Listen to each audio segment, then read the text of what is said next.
Desiminasi penyebaran pemahaman budaya positif SD Negeri 2 Penebel akan segera dimulai.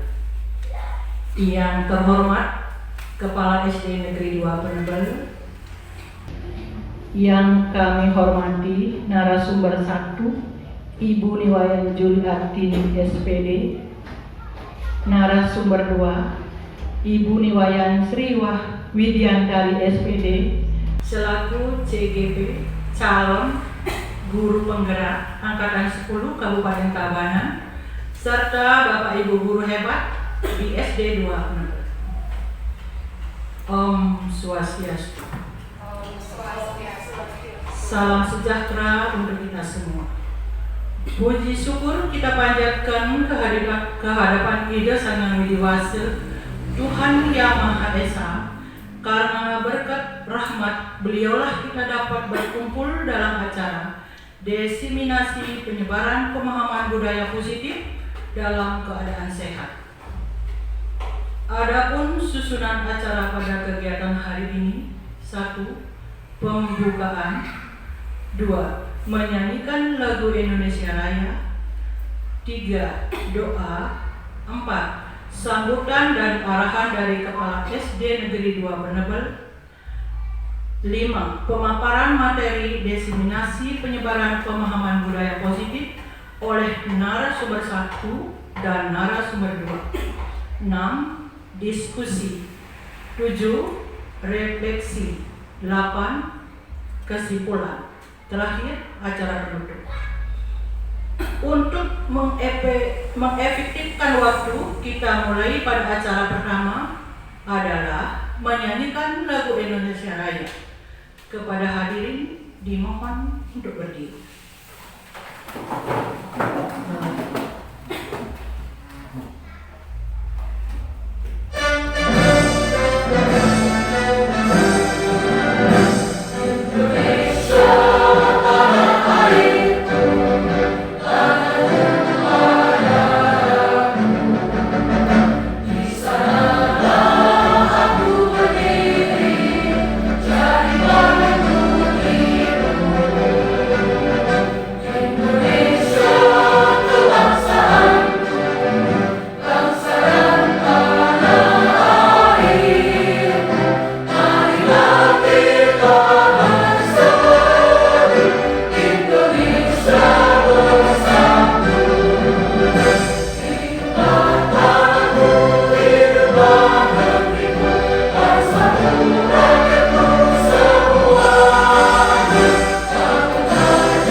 Hadirin diharapkan berdiri, dilanjutkan dengan doa.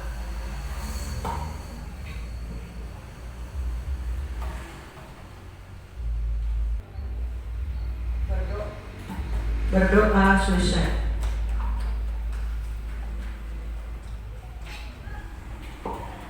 Hadirin diharapkan untuk duduk kembali.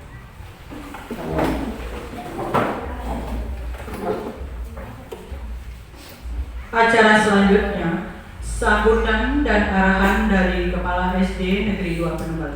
Untuk waktu dipersilakan.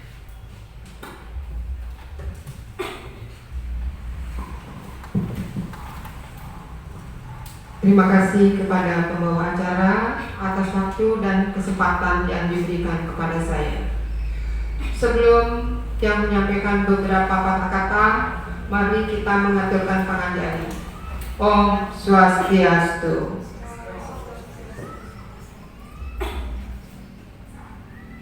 Selamat pagi Bapak Ibu guru hebat di SD 2 Penebel.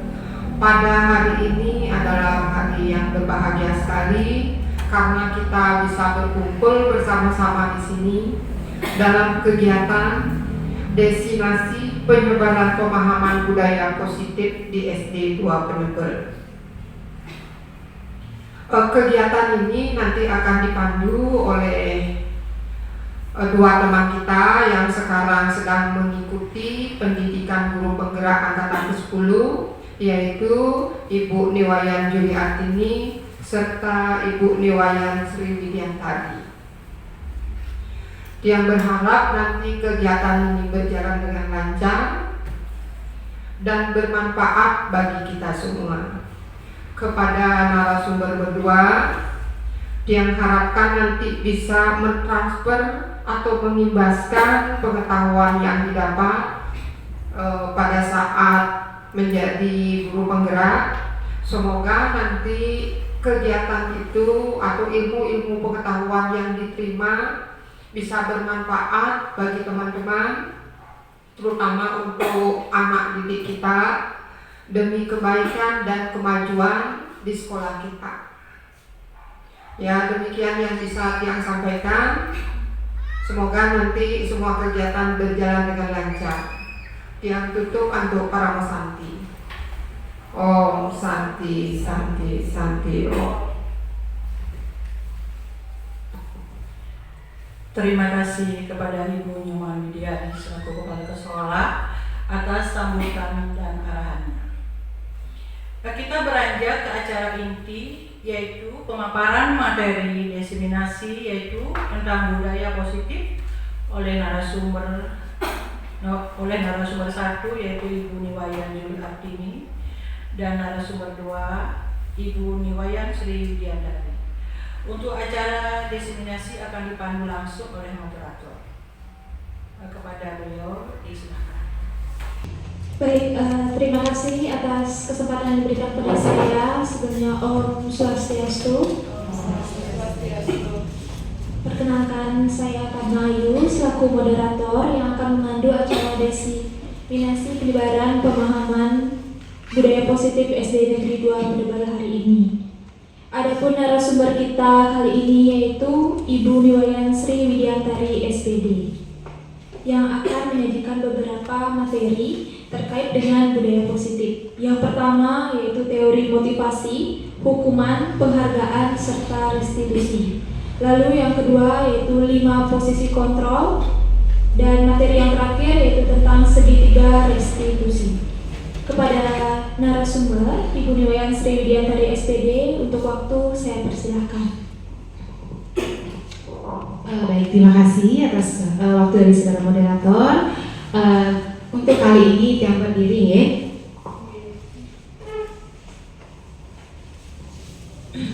Nah, jadi pada kesempatan kali ini, sebelum lanjut Tiang perkenalkan diri dulu. Saya Niwayan Sri Widiantari. Kegiatan yang kita lakukan pada kali ini adalah kegiatan diseminasi ya pada modul 1.4, yaitu tentang budaya positif, atau kita akan tekankan nanti sesuai dengan yang diberikan arahan tadi oleh moderator yang disampaikan, yaitu tentang teori motivasi, kemudian posisi kontrol, dan yang terakhir adalah segitiga restitusi. Nah, gimana Bapak Ibu, masih semangat? Oke, kita tes semangatnya dulu ya.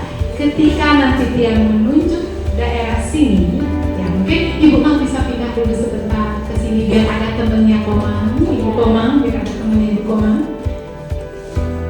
Nah, sama Ibu Fitria mungkin ya, biar pas 3 ya.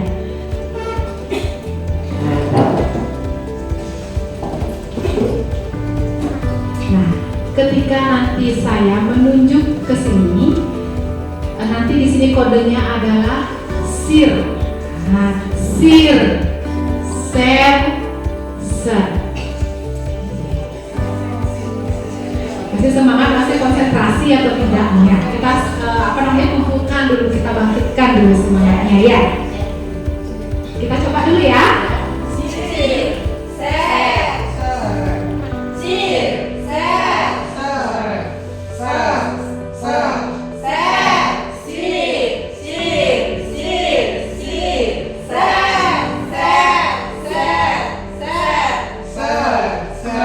tepuk tangan buat kita semua. Ya, masih konsentrasi berarti ya. Siap mengikuti kegiatan ya. Kita di sini jadi di Desiminasi itu yang berdiri di depan kita akan menggurui Bapak Ibu, tetapi di sini kita akan sharing, berbagi.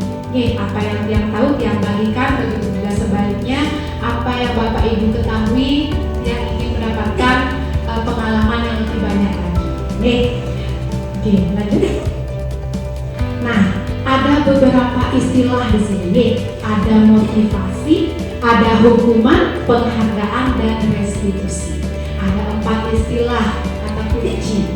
Nah, dari keempat istilah itu yang mana yang istilahnya sering tidak asing lagi dengan Bapak Ibu atau sudah sering Bapak Ibu terapkan itu dalam kegiatan sehari-hari? Yang mana? Ya, ya. Nah, kita di sini dulu ya, Ibu Koma. Oke, katanya yang sering sudah tidak asing lagi yaitu motivasi, hukuman, dan penghargaan. Ada lagi Bapak Ibu yang lain? Sama ya. Jadi kita sering sekali mendengar atau sudah melaksanakan ya, itu motivasi, terus ada hukuman, dan ada penghargaan. Nah, berarti istilah restitusi tadi masih asing ya? Iya. Nah, kita akan bedah di sini, di mana perbedaannya, apa kelebihannya, dan apa kekurangannya. Ayo lanjut. Nah, pada materi pertama kita akan belajar tentang teori motivasi, hukuman, penghargaan, dan restitusi. Nah, diharapkan nanti kita akan dapat menjelaskan ya dan menganalisis teori motivasi dan motivasi intrinsik. Kemudian menjelaskan hukuman, penghargaan, dan konsep pendekatan restitusi. Lanjut. Nah, ini yang pertama kita akan beranjak dulu ke teori motivasi. Nah, menurut Diane Dawson menyatakan ada 3 motivasi. Yang pertama, motivasi itu terjadi ya untuk menghindari ketidaknyamanan atau hukuman. Yang kedua, untuk mendapat imbalan atau penghargaan. Kemudian yang ketiga, untuk menjadi orang yang mereka inginkan dan menghargai diri sendiri dan nilai yang mereka percaya. Nah, pernahkah Bapak Ibu melakukan sesuatu karena diimbangi dengan rasa takut? Pernah atau tidak? Jadi Bapak Ibu melakukan sesuatu itu karena takut ya, karena takut saya harus seperti apa, karena takut ya untuk menghindari sesuatu yang tidak diharapkan. Ayo lanjut. Nah, ada 3 pertanyaan pemantik ya, yang tampilkan di sini. Yang pertama, sebagai seorang guru, Bapak Ibu hadir mengajar di kelas tepat waktu. Motivasi apakah ya yang mendasari Bapak Ibu datang ke kelas tepat waktu? Mungkin siapa nih yang sering datang ke kelas tepat waktu? Oke, Ibu Fitria silakan. Memberikan pelayanan yang terbaik pastinya untuk peserta didik, kemudian menunjukkan kinerja kita yang terbaik juga yang paling bagus, baik itu kepada kepala sekolah maupun rekan-rekan dan orang-orang di sekitar kita. Oke, tepuk tangan buat Ibu Fitria. Jadi intinya Ibu Fitria datang ke kelas tepat waktu karena dia ingin memberikan pelayanan prima ya kepada anak didiknya di kelas. Mungkin ada lagi yang memberikan tanggapan, yaitu mohon izin Bu Sri, saya menanggapi motivasi ya. Motivasi saya untuk datang ke kelas tepat waktu, yang pertama itu saya menghargai diri saya sendiri. Terus yang kedua, saya ingin menjadi teladan bagi murid saya. yang bisa tangkap ya. Jadi ini merupakan salah satu motivasi intrinsik juga karena beliau tadi datang ke kelas karena ingin menghargai diri sendirinya.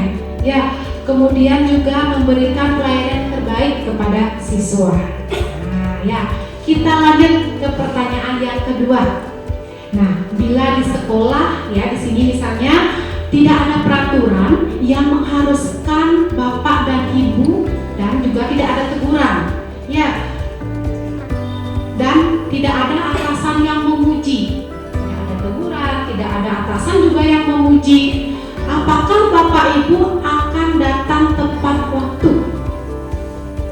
Bagaimana? Ada yang ingin memberikan tanggapan? Tidak ada penghargaan, tidak ada pujian, tidak ada aturan. Apakah Bapak Ibu tetap datang tepat waktu ke sekolah untuk mengajar? Bagaimana? Karena itu tanggung jawab kita sebagai guru.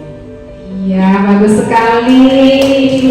Ya, dia katanya harus karena itu tanggung jawab kita sebagai seorang guru. Ya, di sini saya mempunyai sebuah kasus permasalahan. Ini bisa diperhatikan pada layar LCD. Iva, ya, nama seorang siswa. Iva kurang menguasai pelajaran matematika. Nah, pada saat pembelajaran tersebut, dia lebih banyak diam. Nah, dia menggambar di buku pelajarannya. Pada saat Pak Seno, ya gurunya, guru matematikanya, menanyakan pertanyaan. Nah, jelas karena dia tadi menggambar, kemudian dia gugup dan tak sengaja menjatuhkan tas dari kursi, serta tiba-tiba menjadi gagap. Pada saat menjawab, seluruh kelas tertawa menertawakan Iva. Pak Seno pada saat itu membiarkan teman-temannya menertawakan Iva. Kemudian Pak Seno ini menyuruh atau memberikan hukuman kepada Iva untuk berdiri di depan dengan memegang ujung hidungnya. Nah, itu yang terjadi ya. Nah, ada dua pertanyaan yang harus kita bahas ya. Apakah Bapak Ibu setuju dengan tindakan yang dilakukan Pak Seno kepada Iva? Nah, ayo ya, Ibu Komang silakan.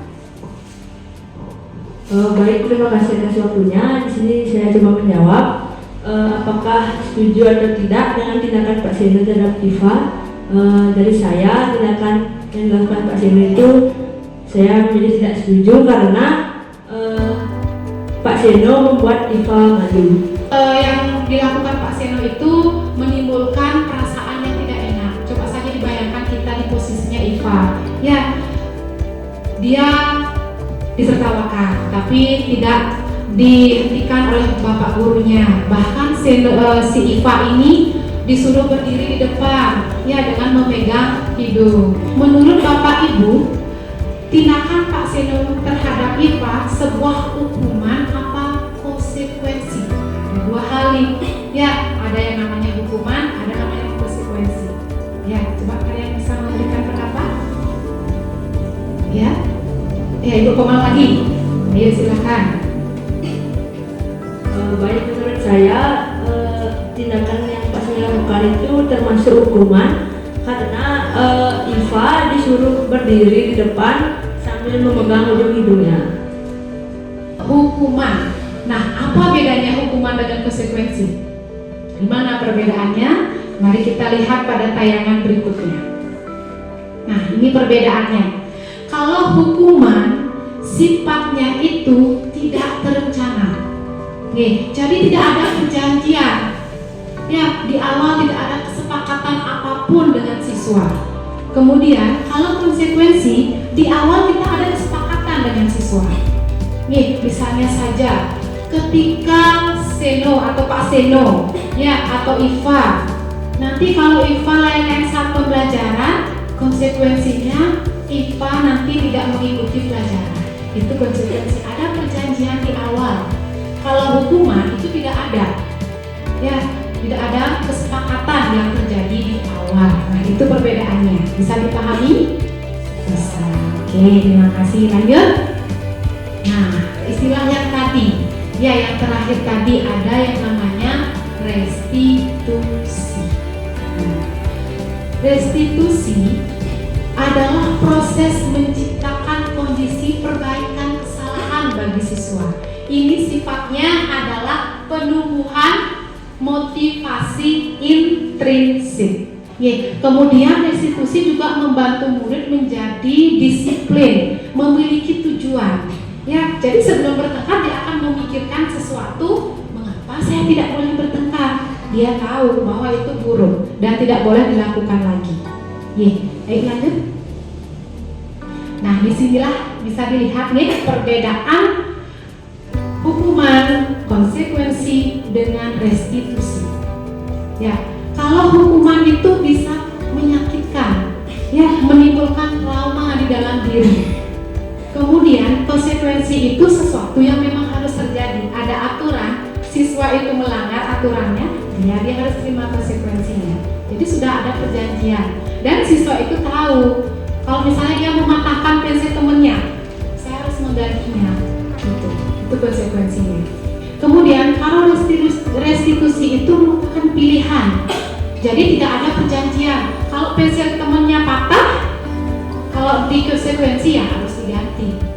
Kalau di restitusi, siswa yang menemukan jalan keluar untuk memperbaiki kesalahan yang dia lakukan. Kemudian yang terakhir, murid atau anak tersakiti. Memang benar ya, tersakiti secara verbal maupun non verbal. Karena hukuman itu bisa saja dari verbal kita, ya bisa juga dari non verbal. Contohnya saja hal kecilnya, memberikan kata-kata yang keluar dari mulut kita itu termasuk hukuman.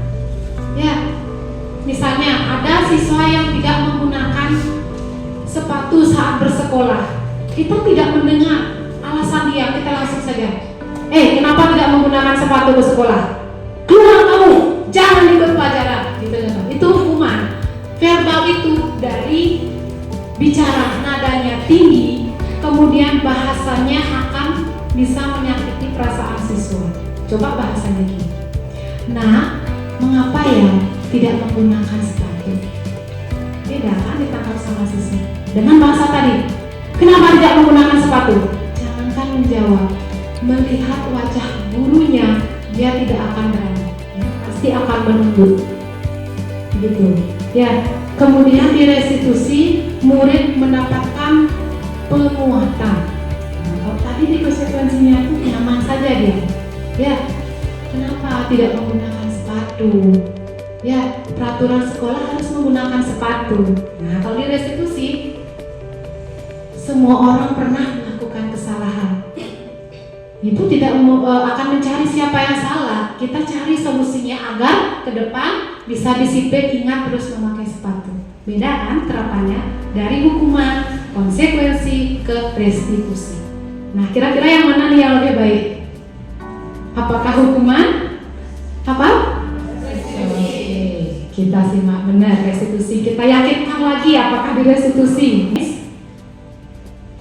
Nah, kita akan mengetes nih kemampuan kita. Di sini ada beberapa pernyataan.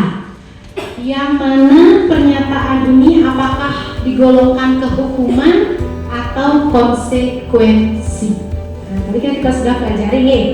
Misalnya yang pertama, mencatat 100 kali kalimat yang berbunyi, saya tidak akan terlambat lagi ke sekolah. Itu termasuk hukuman atau konsekuensi? Oke, pas. Yang kedua, lari mengelilingi lapangan basket 2 kali karena terlambat ke sekolah, termasuk apa? Oke, pas. Yang ketiga, membersihkan coretan yang dibuat di meja tulisnya, termasuk apa? Oke, benar. Karena kenapa dia termasuk konsekuensi? Coret-coret, konsekuensinya harus dibersihkan. Itu tadi ya.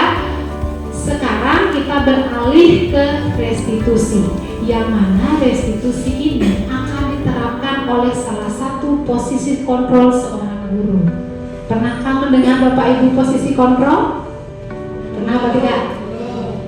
Belum. Ya, jadi di sini saya akan berbagi apa saja posisi kontrol kita sebagai seorang guru. Yang pertama, tujuannya nanti adalah kita bisa berefleksi dan melakukan praktek disiplin. Nah, kita biar tahu nanti posisi kita sebagai apa ya selama ini, dampaknya apa ya, dan saya harusnya seperti apa ya. Kemudian menerapkan disiplin restitusi di posisi manajer ya. Lanjut.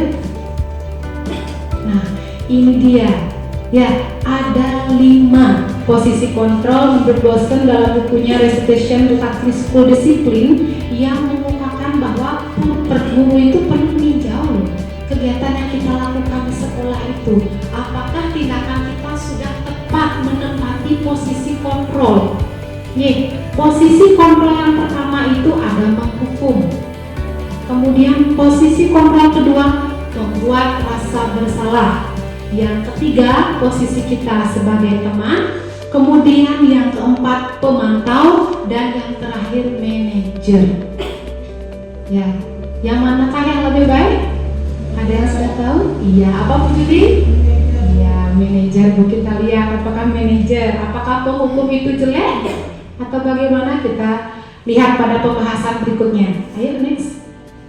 Nah, penghukum di sini bisa menggunakan hukuman fisik maupun verbal.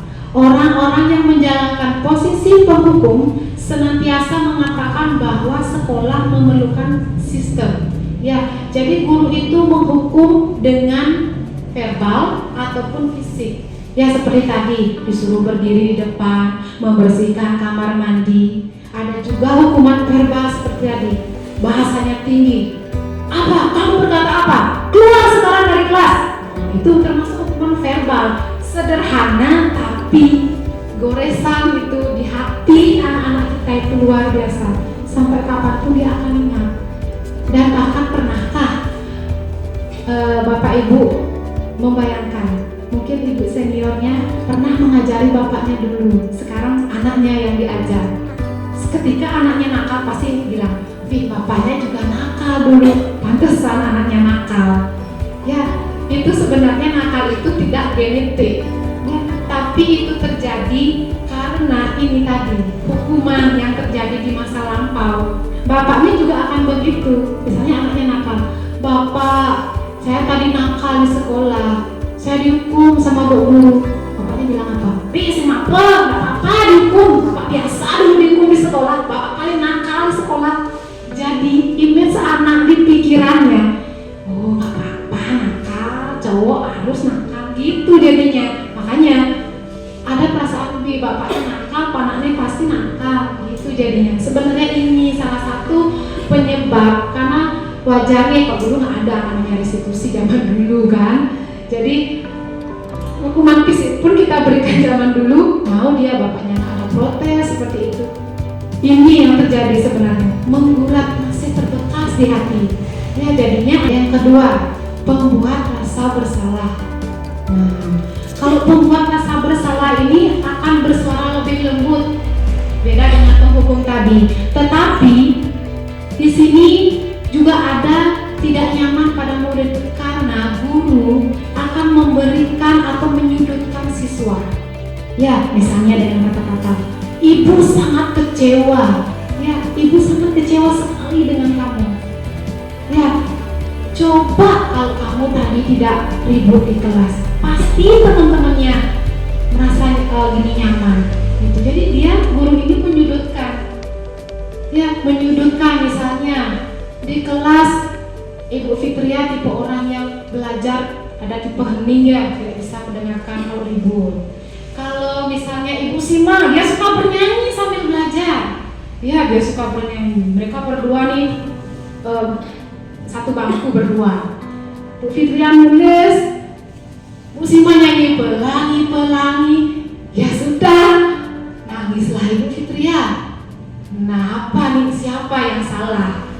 Ya, jadi gurunya akan berkata, "Nih, si Mani, gara-gara si Mani nangis Fitria, jangan ribut kalau belajar." Nah, jadinya si Sima ini merasa, gara-gara saya Fitria nangis. Padahal dia hobi nyanyi, aku tidak tertekan di kelas, gimana saya tidak bisa belajar kalau nggak nyanyi. Mewadahi anak kita yang suka bernyanyi, ya tidak menyalahkan juga anak yang istilahnya suka belajar serada keheningannya, ya dengan istilahnya dengan visual. Ya, ada yang suka jingkrak-jingkrak di kelas, itu kinestetiknya. Ya, sampai dua dulu bisa dipahami? Oke, ya kita lanjut ke posisi kita sebagai teman. Nah, kalau sebagai teman, ya kita tidak menyakiti. Ya, namanya teman, pasti tidak akan pernah disakiti. Kemudian akan tetap berupaya mengontrol melalui persuasi atau ajakan. Nah, posisi pada guru ini bisa negatif, bisa positif. Ya, sama dengan berteman. Kalau Bapak Ibu berteman, tidak selalu membahas hal positif, pasti ada hal negatifnya. Jadi disinilah tugas guru mengontrol. Ya, misalnya saja pada kasus, "Ayo bantulah demi Bapak gitu misalnya. Kemudian ayo ingat bantu Bapak selama ini gitu. Ya sudah, kali ini tidak apa-apa, nanti Ibu bantu bereskan. Nah selanjutnya posisi pemantau ya. Tadi ada sudah penghukum ya, pemberi rasa bersalah, kemudian teman. Nah, sekarang pemantau. Seperti apa pemantau itu? Kalau pemantau berarti namanya pemantau, dia akan memberikan pengawasan. Guru itu memberikan pengawasan. Pada saat mengawasi, guru itu bertanggung jawab atas perilaku siswanya, apa yang dia lakukan, apakah siswa semua sudah sesuai dengan aturan, begitu. Itu pemantau. Yang dia pantau apa yang terjadi beranjak dari aturan yang ada, begitu. Ya, baik itu peraturan di sekolah maupun di kelasnya, baik itu berupa peraturan maupun keyakinan. Jadi posisi sebagai manajer ini posisi terakhir, yang mana posisi guru membuat sesuatu kesepakatan bersama dengan siswa. Ya, kesepakatan tersebut yang akan nantinya mengarahkan siswa untuk bertanggung jawab dan berbenah. Ini tipenya itu adalah penumbuhan motivasi intrinsik siswa. Siswa akan terus mengingat. Ya, jadi bukan kita yang memberikan solusi kepada siswa. Siswa sendiri yang mencari solusi, tetap juga berpatokan kepada keyakinan kelas. Kalau tadi pemantau, gurunya yang memberi solusi dari keyakinan kelas. Kalau restitusi ini, posisi manajer ini, guru memberikan full kesempatan kepada siswa mencari solusi dengan tetap berpatokan kepada keyakinan kelas. Ya, bisa dipahami perbedaannya? Bisa? Nah, jadi sudah ada 5. Tadi apa pertama? Penghukum. Oke, penghukum kedua? Oke, pembuat rasa bersalah. Yang ketiga? Teman. Keempat? Kelima? Yang paling bagus? Itu yang paling bagus. Tetapi kalau sudah di tahapan teman, pemantau itu juga baik. Ya, kalau di manajer sangat baik. Ya, kalau penghukum dan pembuat rasa bersalah, pemberi rasa bersalah itu usahakan dihindari dan jangan dilakukan. Nih, ayo lanjut. Nah, berhubungan tadi dengan posisi kontrol terbaik seorang guru itu ada di manajer. Saat dia menyelesaikan kasus, nanti manajer atau guru yang menggunakan posisi manajer ini menggunakan segitiga restitusi namanya. Ya, pernah dengar? Belum? Namanya saja segitiga. Nah, seperti ini gambaran segitiga restitusi. Beginilah bentuknya. Nih. Jadi segitiga restitusi itu dimulai dari bawah, menstabilkan identitas dulu. Nah, apa yang terjadi di tahapan penstabilan ini? Ya, kita tidak akan menjudge kamu yang salah, kamu yang benar, tidak. Guru memberikan penstabilan suasana. Nah, misal ada murid yang berantem, saling mencaburan membuat, kita pisahkan. Masih emosi. Jadi gurunya memberikan, kamu masih marah ya? Kamu masih emosi ya? Gitu. Jadi ibu di sini tidak akan istilahnya menjudge siapa yang salah, siapa yang benar. Tapi kita akan cari solusi bersama-sama. Tidak ada manusia yang sempurna. Begitu. Kita menstabilkan, tenangkan suasananya dulu. Kemudian yang kedua, kita validasi tindakan yang salah. Ya, apakah tindakanmu tadi sudah benar? Nah, dia akan menjawab sendiri. Jadi guru tidak boleh, kamu salah, kamu benar, tidak. Dia akan mengakui sendiri tindakannya itu apakah salah ataukah benar. Ya, kemudian yang terakhir menanyakan keyakinan. Nah, apakah tindakanmu itu sudah sesuai dengan keyakinan kelas yang kita buat? Gitu, dia akan menggali. Ketika jawaban murid bilang, sudah sesuai, di mananya sesuai, begitu. Ingatkan dia lagi. Ya, lanjut. Nah, kita akan simulasi. Sebelum itu, dia akan memberikan games dulu. Ya, simulasi. Jadi gamesnya itu ya, nanti kita berhitung. Ketemu kelipatan 3, tak boleh bilang 1, 2, 3, nggak boleh bilang 3. 1, 2, dot. Ya, 4 habis 3, habis lipatannya 3. 4, 5, dot. Oke, bisa? Oke, kita coba dulu ya. Restitusi atau belum? Oke, kita mulai dari sini sekarang ya.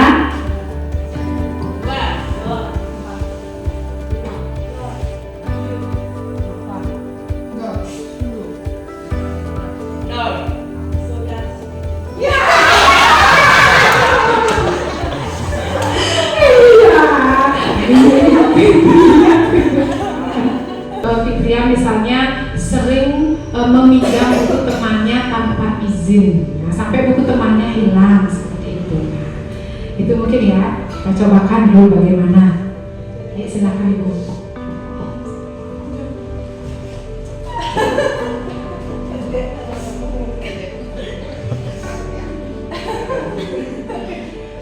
Dek Fitria, ini Ibu dengar dari teman-teman katanya Dek suka pinjam buku tapi nggak bilang-bilang, betul atau enggak?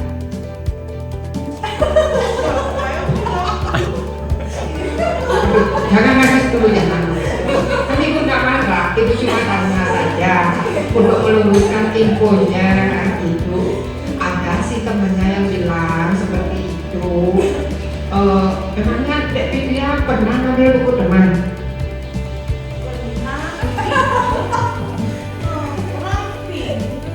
Oh gitu ya, pinjamnya itu sudah bilang sama temannya.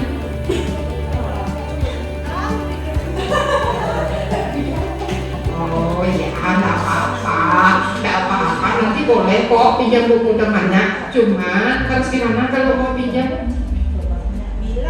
Oh, terus kenapa waktu ini nggak bilang sama temannya nggak ada di kelas ya? Orangnya gitu. Ya, aku ikut ya si sampai nongol. Pak, aku gituin sama lulus. Tuh, ya apa jangan nangis.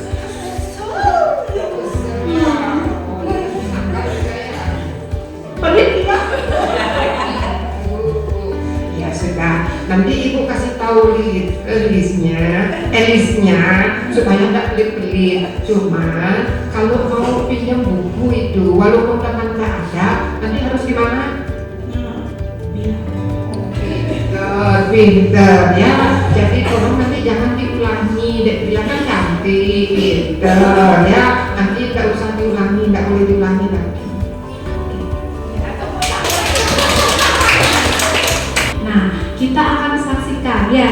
Jadi yang sudah ambil sebuah video dengan penyelesaian segitiga restitusi, kita bandingkan dengan penyelesaian masalah yang tadi dilakukan. Ya, baik, lanjut. Ya, kemudian sengaja ya. Jadi kita akan mencari solusi dari permasalahan yang kita hadapi saat ini karena sudah menjadi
itu tadi ya penyelesaian masalah dari siswa yang beberapa kali tidak menggunakan sepatu ke sekolah. Nah, adakah perbedaannya dari yang simulasi tadi? Ada apa tidak? Ya ada. Mungkin Ibu Yuli? Setelah yang melihat adegan dari teman-teman tadi dan melihat adegan yang Ibu tanyakan lewat layar tadi, ada beberapa yang mungkin perlu kita tambahkan dalam menyelesaikan kasus murid. Nah, seperti tadi yang lihat itu salah satunya mungkin kita itu belum mengarahkan ke keyakinan kelas. Mungkin itu belum kita lakukan. Kita lihat tepuk tangan Ibu Juli. Jadi sudah ditemukan perbedaannya, yaitu tadi benang merahnya itu pada penstabilan tadi ya. Tambahkan kata yang menguatkan anak seperti misalnya Ibu tidak akan mencari siapa yang salah, tidak ada manusia yang sempurna, seperti itu. Kemudian ingatkan siswa dengan keyakinan kelas yang telah dibuat. Nah, sesuai atau tidak seperti itu ya. Oke, lanjut. Oke, sudah. Ya, jadi itu tadi sudah kita bahas tentang teori motivasi, kemudian 5 posisi kontrol dulu, kemudian penyelesaian masalah dengan segitiga restitusi. Nah, untuk selanjutnya yang buka misalnya ada yang Bapak Ibu ingin memberikan saran, masukan atau pertanyaan terkait pembahasan kita tadi untuk sesi pertama ya. Kita buka untuk 3 orang penanya. Ada yang bertanya? Silakan. Ya, Ibu Komang yang pertama. Baik, terima kasih atas waktu yang diberikan kepada saya. Dari pemaparan materi tadi, di sini saya ingin bertanya kepada Ibu Sri, yang dimana pertanyaannya, bagaimana cara kita menghilangkan kebiasaan memberikan imbalan kepada siswa, tapi mereka tetap bisa termotivasi. Terima kasih, terima kasih Bu Komang. Jadi yang langsung gilikan dulu nih, langsung bahas nih. Tadi pertanyaan Ibu Komang Triana itu bagaimana caranya menimbulkan motivasi ketika penghargaan itu berhenti diberikan, begitu nih. Kebiasaan kita berhenti memberikan penghargaan kepada siswa. Jadi seperti yang telah dibahas teori motivasi yang timbul dari dalam diri itu yang harus kita bangkitkan. Ya, pemberian penghargaan yang tadi yang disampaikan itu kenapa harus dihentikan? Karena penghargaan adalah motivasi ekstrinsik yang berasal dari luar yang tidak akan bertahan lama. Cara menghilangkan, ya, di sini menurut dia sendiri mengubah penghargaan menjadi apresiasi. Ya, mungkin sekilas sama, namun kedua hal itu berbeda. Ya, coba seperti tadi. Ada yang mengajukan pertanyaan atau ada yang menanggapi cukup dengan kata wah bagus sekali. Itu sebuah apresiasi kita. Meskipun itu dalam istilahnya konteks ya, itu kurang tepat, tapi kita apresiasi dulu, dia sudah berani berbicara. Itu dulu kita apresiasi. Tidak semua orang berani berbicara. Yang meskipun semua orang bisa, tapi tidak akan semua orang bisa berani berbicara. Baik ya, itu tadi sesi diskusi kita sudah lewati bersama. Kita akan ke sesi selanjutnya, yaitu refleksi. Nah, setelah belajar kita harus melakukan refleksi. Ya, jadi di kelas juga seperti itu, diseminasi ini juga seperti itu. Nah, yang pertama, apa yang telah Bapak Ibu pelajari hari ini? Saya ingin, ya silakan Ibu Fitri ya. Baik, terima kasih atas kesempatannya pada hari ini bersama narasumber Ibu Sri. Banyak sekali yang sudah kita dapat pelajari ya, banyak tambahan ilmu, informasi ya, terutama pada cara penanganan permasalahan yang terjadi dengan siswa. Ya. Di sini kita sudah mendapatkan banyak ilmu, yaitu menyelesaikan masalah siswa yang dahulunya kita mungkin dengan kurang tepat ya. Sekarang kita sudah menemukan formula terbaik, yaitu dengan penerapan segitiga restitusi.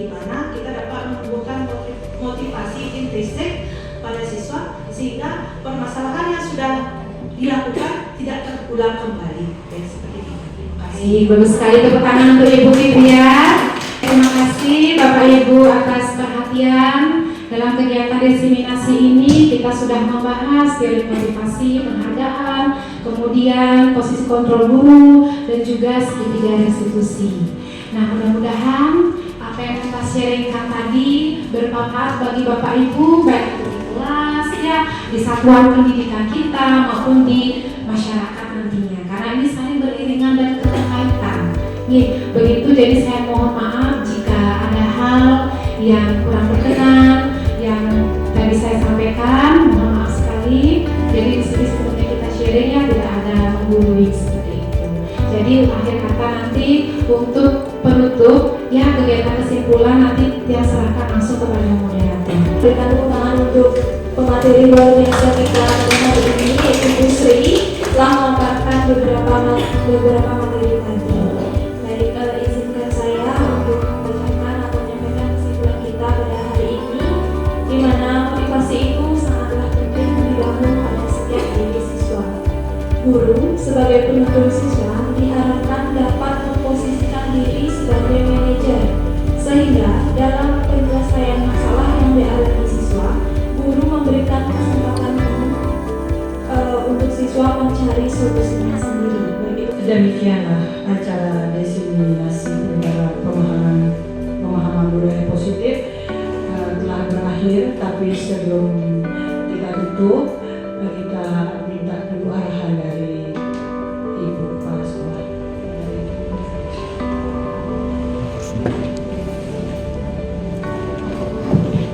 Terima kasih atas waktu yang diberikan kepada saya. Tadi bersama-sama sudah kita dengarkan paparan materi yang dibawakan oleh narasumber berdua. Semoga apa yang dipaparkan bisa kita lakukan di sekolah bersama-sama. Dan kegiatan ini mungkin akan terus berlanjut. Kita akan tetap meminta mereka sebagai narasumber yang sebagai juga guru penggerak memberikan imbas kepada kita tentang materi-materi yang kita terima untuk kemajuan di sekolah kita. Ini demikian yang bisa saya sampaikan. Terima kasih Ibu yang demikianlah acara diseminasi penyebaran pemahaman positif budaya positif telah dilaksanakan. Kita akhiri dengan mengaturkan para santri. Om Santi Santi Santi Om.